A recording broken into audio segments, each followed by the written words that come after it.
अस्सलाम वालेकुम स्टूडेंट। तो आज का हमारा टॉपिक है जीन लिंकेज। तो सबसे पहले हम जीन को देखें। जीन क्या होता है? The unit of inheritance is called gene. Gene linkage क्या होता है? The gene located on the same chromosomes are called gene linkage या लिंक्ड जीन। जबकि जेनेटिक लिंकेज क्या होता है? The tendency of allele that are close together on chromosomes to be inherited together during the meiosis phase of sexual reproduction.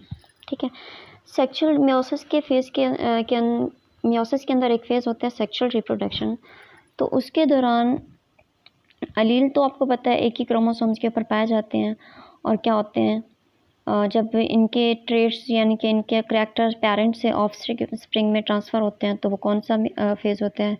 Sexual reproduction. कब? Meiosis के दौरान जब sexual reproduction का फेज़ आता है तब ये पेरेंट से ऑफस्प्रिंग में इनहेरिट हो जाते हैं।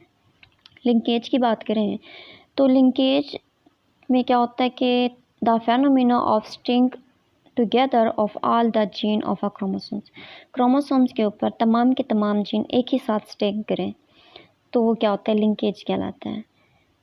दिस लिंकेज में बी ऑन सेपरेट क्रोमोसोम्स, मुख्तलिफ क्रोमोसोम्स के ऊपर भी हो सकते हैं। They may be far apart on the same chromosomes. ठीक है, इस स्लाइड में देखें, एक ही क्रोमोसोम्स है लेकिन उसके ऊपर दो जीन हैं, लेकिन इनके दरमियान में एक गैप है।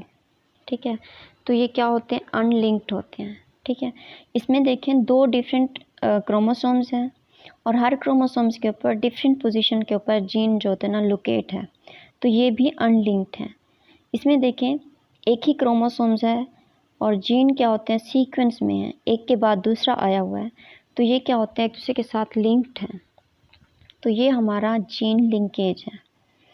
ठीक है, अगर करैक्टर की बात करें तो जीन, बहुत सारे जीन्स होते हैं इंसानों के अंदर, किसी भी ऑर्गेनिजम्स के अंदर बहुत सारे करैक्टर्स पाए जाते हैं। ठीक है, possess numerous characters, so these characters are controlled by thousands of genes. ठीक है, बट क्रोमोसोम्स लिमिटेड नंबर में होते हैं। इस वजह से हर क्रोमोसोम्स कैरी करते हैं मैनी जीन्स, बहुत सारे जीन्स, एक ही क्रोमोसोम्स के ऊपर बहुत सारे जीन्स होते हैं।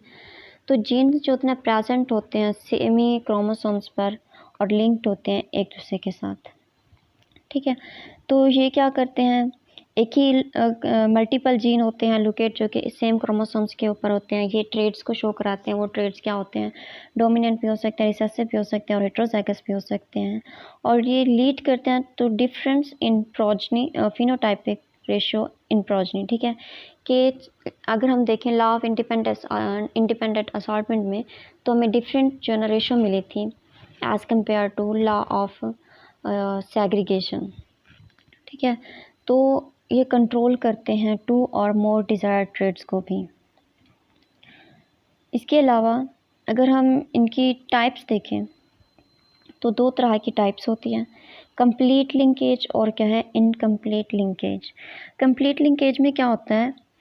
Is defined as the state in which two loci are so close together that allele of these loci are virtually never separate by crossing over। ठीक है, कि alleles जो होते हैं इनकी दो लोकाई होते हैं और दोनों ही एक दूसरे के साथ क्या होते हैं? क्लोजली लिंक्ड होते हैं, लेकिन क्रॉसिंग ओवर के दौरान ये एक दूसरे से सेपरेट नहीं होते। ये अगर कंप्लीट लिंकेज है होगा तो जो पेरेंटल कम्बिनेशंस होगी इनके अंदर सिर्फ कोई रिकम्बिनेशंस नहीं होगी।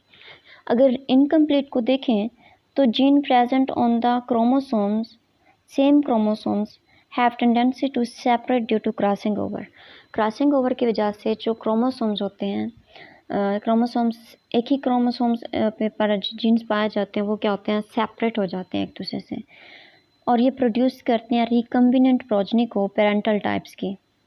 तो number of recombinant individuals is usually less than the number accepted in independent assortment. So, gene linkage is a physical relationship between gene.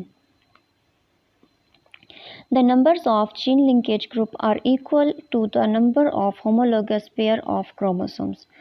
जो क्या होते हैं? नंबर होते हैं जीन लिंकेज ग्रुप के, वो कितने क्या होते हैं?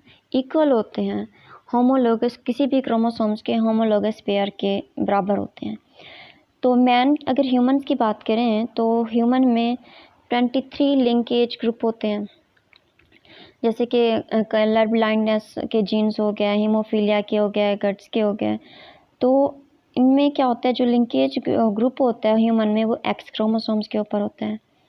इसी तरह जो होते हैं ना जीन होते हैं सिकल सेल एनीमिया के या ल्यूकीमिया के, तो ये भी क्या होते हैं, एक ही साथ ग्रुप बनाते हैं और कहाँ पे पाए जाते हैं, क्रोमोसोम्स नंबर 11 पे पाए जाते हैं।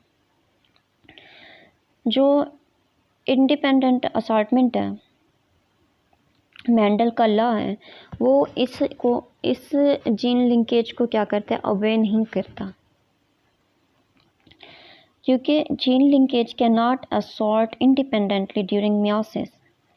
मियोसिस के दौरान ये इंडिपेंडेंटली असॉर्ट नहीं होते। तो gene linkage also minimize the chance of genetic recombinations and variations among offspring. तो आज का हमारा टॉपिक है सिग्निफिकेंस। देखें तो effect of selection, gene linkage does not permit the breeders to bring the desirable characters in every variety। ठीक है, कि उनकी ख्वाहिश के मुताबिक करैक्टर्स को क्या करता है, परमिट नहीं करता। Linked character are mentioned for generations because linkage prevent the incidence of recombinations। Genetic variations आ जाती हैं, जेनेटिक को हेरिटेबिलिटी आ जाती है। तो जीन लिंकेज का क्या मतलब हुआ कि एक ही क्रोमोसोम्स के ऊपर बहुत सारे जीन जब लोकेट होते हैं तो वो क्या होते हैं, जीन लिंकेज कहलाते हैं। तो ये आज का हमारा छोटा सा टॉपिक था। इंशाल्लाह कल हम नेक्स्ट टॉपिक देखेंगे। अल्लाह हाफ़िज़।